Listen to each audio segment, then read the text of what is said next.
Une des conséquences de la guerre en Ukraine est de créer pas mal de remous dans le domaine de l'énergie. L'Europe, aujourd'hui, vit dans la hantise de voir les Russes couper l'approvisionnement en gaz et en pétrole.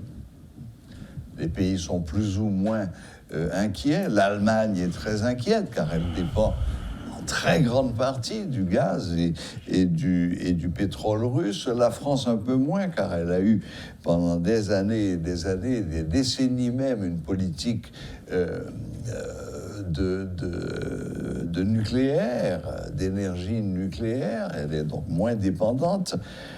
Mais tout le monde, aujourd'hui, le monde entier est obligé de subventionner l'énergie. En d'autres termes, si l'énergie n'est pas subventionnée, disent les responsables, les prix seront tellement élevés que personne ne pourra s'approvisionner. Donc nous allons essayer de faire un petit tour du côté des subventions de l'énergie. On sait que c'est le cas en Haïti. On sait que le Premier ministre a annoncé qu'ils allaient supprimer ou tout au moins réduire drastiquement les subventions de la gasoline en Haïti et que par voie de conséquence, il va y avoir, je reprends les termes du ministre, une augmentation graduelle du prix des carburants en Haïti. Évidemment, lever de bouclier face à cette perspective.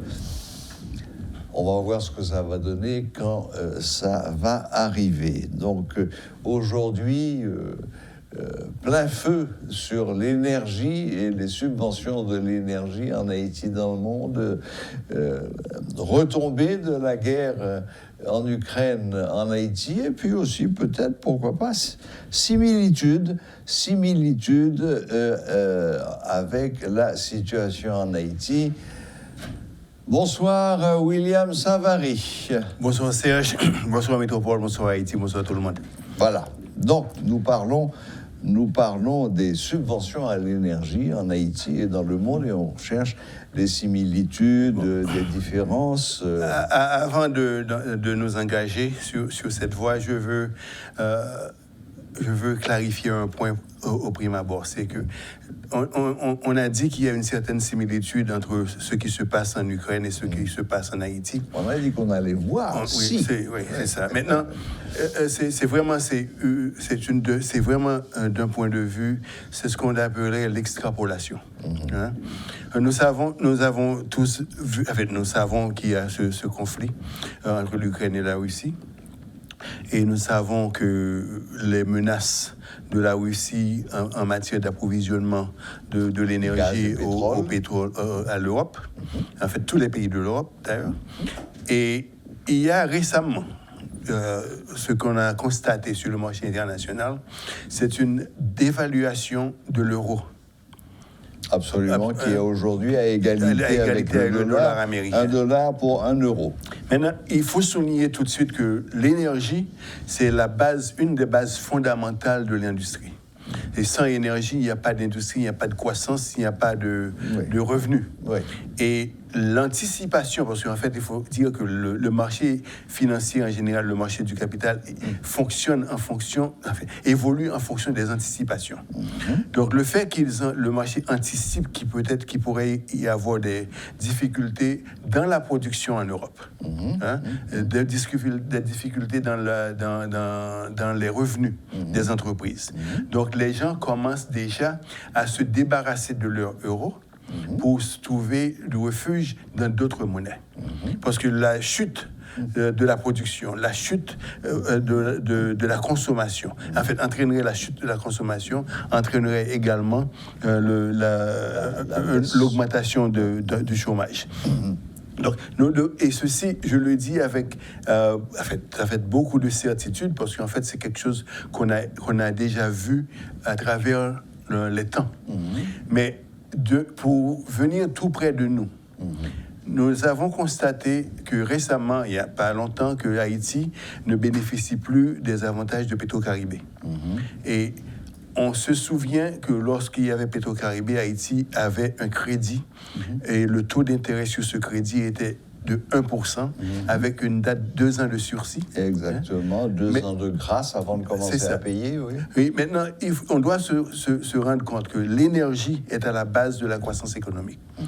Notre participation dans Petro-Caribé aurait dû nous permettre de générer l'énergie nécessaire pour que nos entreprises, nos industries puissent connaître un essor économique, une croissance économique.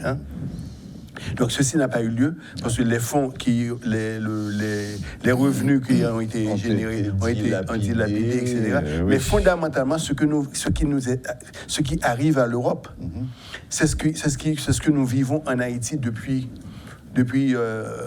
longtemps. Oui, parce que au point de vue conséquence, pas au point de vue processus. Au point de vue conséquence. Oui. Donc c'est pourquoi on peut faire l'analogie entre ce qui se passe là-bas et ce qui s'est passé chez nous. En fait, j'ai écouté les nouvelles. Les seuls qui sont absolument ravis de cette situation, c'est les touristes américains qui, jusqu'à il y a encore quelques semaines, devaient donner $1.25, $1.30 pour avoir €1. Donc ça leur coûtait cher. Aujourd'hui, à 1 for 1, 1 pour 1, leur pouvoir d'achat augmente de 25 à 30%. Absolument. Maintenant, donc ils sont ravis. Il faut dire une chose qui est peut-être il faut apporter quelque chose à la surface, c'est que la chute de l'euro, qui a causé une appréciation du dollar, s'est reflétée aussi sur la gourde. Aujourd'hui, nous payons 130 gouttes, 140. Le taux de change est de 130. Dans la rue, oui. Dans la rue. Pas officiellement. Pas officiellement, mais il faut en trouver. Et voilà. Et oui. J'ai voulu acheter $100 il y a une semaine. J'ai vérifié avec 4 banques. Aucune des banques n'avait de dollars à vendre. $100. C'est vraiment... Maintenant, pour retourner sur les subsidies, il faut dire que en fait, il y a une tendance au niveau de l'international. Plusieurs des institutions internationales vous disent que les subventions, merci. Les subventions qui sont octroyées au secteur de l'énergie en Haïti font ce qu'on appelle le crowding out. C'est-à-dire, ils prennent la place, ils sont tellement élevés qu'il n'y a pas assez de fonds pour financer, par exemple, l'éducation, pour financer les projets d'infrastructure, pour financer la santé. Il y a plusieurs des institutions internationales qui ont adopté cette position. Mais je peux vous dire que moi, je doute très fort de leur conclusion. Et je vais vous dire pourquoi. Les subventions au pétrole en Haïti. C'est environ 30 milliards de gouttes, ça te donne 375 millions de dollars. Ceci représente à peu près 15% des fonds perçus par le Trésor public. 15% des fonds perçus. Mais en général, lorsque l'international se base pour faire leur conclusion, il se base du ratio entre les fonds perçus, c'est-à-dire les impôts qui ont été reçus, et les recettes de l'État et la subvention. Mais il se trouve que cette position, elle est douteuse, parce qu'en fait, lorsqu'on veut mesurer le ratio, on mesure le ratio au niveau du produit intérieur brut ou au niveau du budget national. En Haïti, donc la subvention représente en Haïti à peu près 2,4% du produit intérieur brut. La subvention des produits pétroliers. Des produits pétroliers. D'accord. OK? Et maintenant, même si ceci peut représenter 15% du budget national et un tiers des recettes de l'État. Donc, la relation est vraiment... Il faut vraiment comprendre cette relation. Ça représente un tiers des recettes de l'État, mais ça représente 15% du budget national, mais ça représente 2,4% du produit intérieur brut. Oui, bon, il faut déjà bien maîtriser tous ces domaines pour pouvoir s'y retrouver. Moi, je vous avoue, William, mais c'est pourquoi je prends le temps de le faire. Je suis en apnée, là. C'est pourquoi je prends le temps de le faire avec, méthodiquement. Parce que c'est trois choses différentes. Le produit intérieur brut, c'est la production nationale. L'ensemble des industries. C'est ça. Donc, la subvention représente 2,4% de cette production. Le budget, c'est l'ensemble des dépenses de l'État. La subvention représente 15%. D'accord. Et la subvention représente un tiers des recettes de l'État. Donc, il y a un tiers des recettes de l'État, 15% du budget. Parce que les recettes, c'est la totalité. Le budget, c'est l'ensemble des dépenses et des revenus. Et le produit intérieur brut, c'est ce qui est produit. La totalité des productions. Pourquoi je prends... Je veux braquer le projecteur sur cette relation? C'est parce qu'il se trouve que, par exemple, au Rwanda, au Mexique, par exemple, le Mexique subventionne jusqu'à 35% de son économie.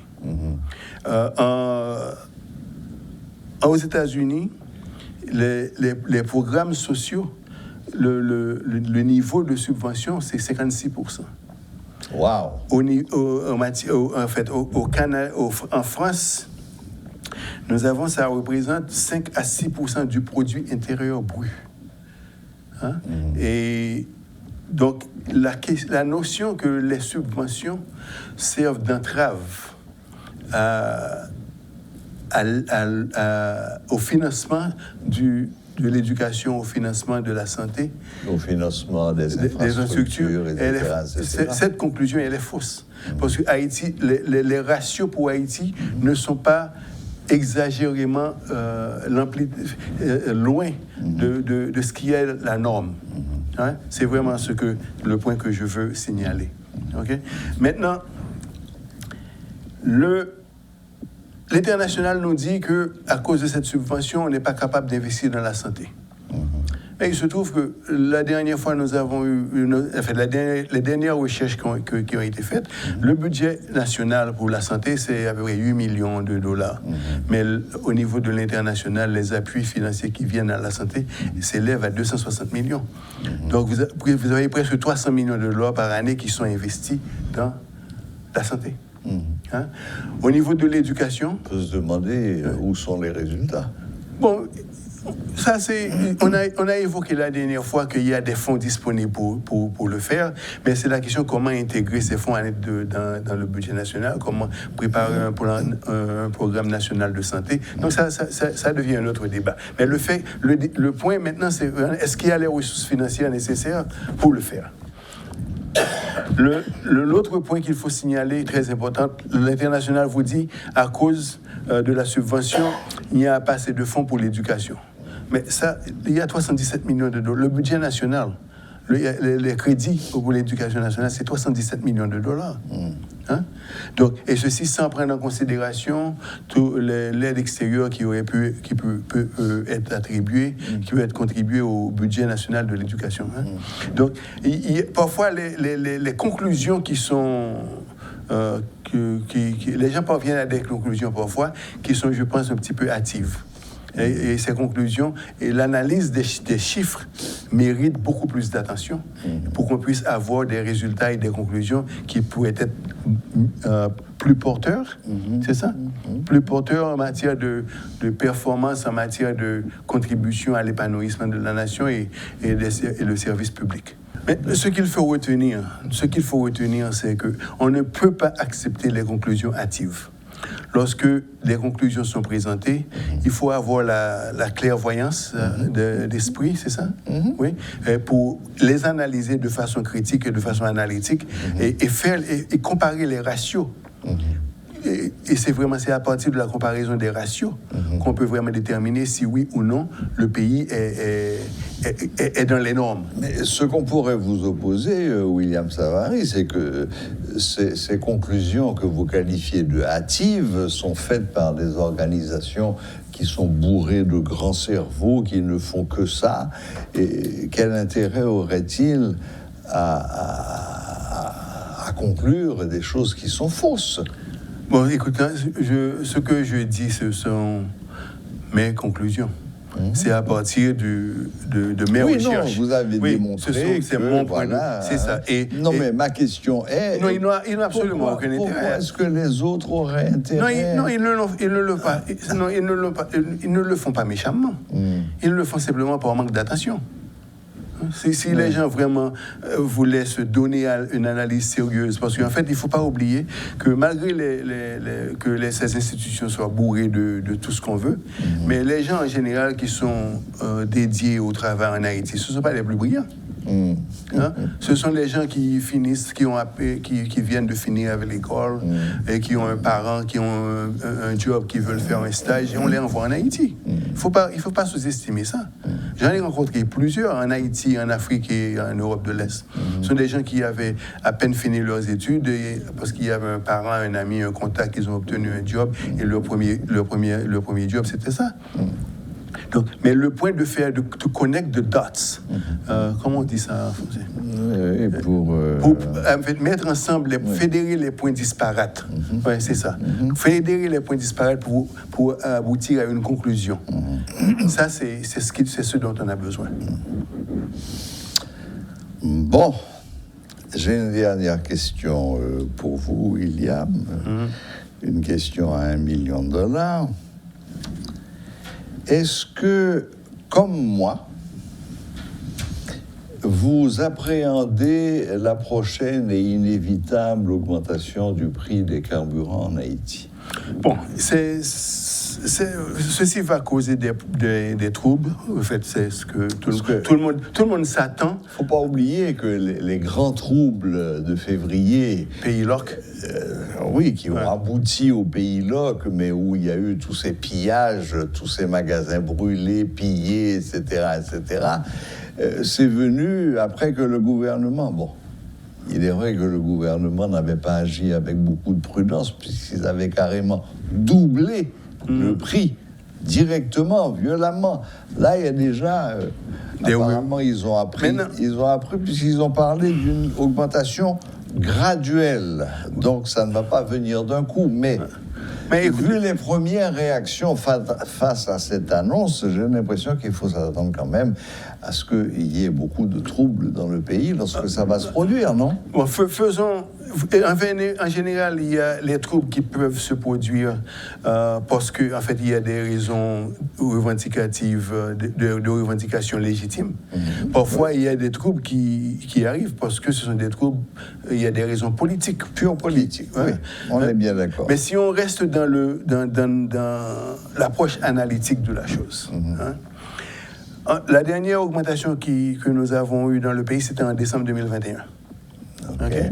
À l'époque, le gaz se vendait à 201. Une goutte, c'est passé à 250. Le gazole se vendait à 169, c'est passé à 353. Et le kérosène, 163 à 352. Il faut signaler que ceci représente, au niveau du gaz, une augmentation de 25%. Au niveau du gazole, c'est 138%. Mais le gazoil, c'est quelque chose qui est utilisé pour les entreprises. L'essentiel. Okay. Aussi. Ensuite, le kérosène, l'augmentation est de 115%. Mais je fais mention de ce pourcentage. Oui. De ce pourcentage pour une raison très pédagogique, analytique. Pendant la même période de temps, si on prend la période d'une année, décembre 2020, décembre 2021, parce que là, les augmentations ont eu lieu en 2021. Mais pendant la même période, 2020-2021, la goude a connu une dépréciation de 33%. Wow. OK? Pendant la même période. Maintenant, lorsque vous prenez une augmentation des prix de 25% au niveau du gazoil, c'est en dessous de la dépréciation de la goude. Oui. Et maintenant, au niveau du gazoil, le gazoil l'augmente la différence pour le gazoil, c'était de 138%. Hein? Donc, et il faut vraiment faire la part des choses parce que les gens se concentrent sur l'augmentation du prix du gaz, mais les gens devraient vraiment se concentrer sur la stabilité de la monnaie. Ouais. Parce que le plus... Oui, les deux oui, on ne peut pas faire l'un sans... Oui, parce que pour acheter, vous ne pouvez pas acheter le pétrole avec les gouttes. Pardi, bien sûr. Donc l'accent vraiment qui devait être porté, c'est vraiment sur comment faire croître l'économie pour qu'on puisse avoir assez de revenus et de dollars, si vous voulez, de devises pour permettre à ce qu'on puisse importer le pétrole sans qu'il y ait des troubles sociaux. Et pour cela, il faudrait que l'importation, le pétrole qui vient en Haïti soit utilisé comme base fondamentale de la formation des entreprises et des industries. Parce que sans la formation des entreprises et des industries, vous ne pouvez pas avoir de croissance économique. Merci William Savary. On va conclure sur ces paroles. Résoudre le problème de l'augmentation du prix du pétrole ne réside pas au niveau populaire ou populiste, mais vraiment c'est dans des réflexions solides sur comment faire croître l'économie du pays. Et oui, tout est lié. Tout est lié. Ça fait des semaines que vous le répétez. On vient d'en avoir encore une démonstration. Merci William Savary, même si c'était le niveau technique de votre prestation d'aujourd'hui, la barre était un petit peu haut, pour ma petite tête à moi en tous les cas. Merci de cet éclairage et à très bientôt. À bientôt, Serge. Voilà, c'était l'impact des subventions de l'énergie, subventions à l'énergie, aussi bien en Haïti que dans la plupart des pays du monde, et suite à cette guerre qui se passe aujourd'hui en Ukraine.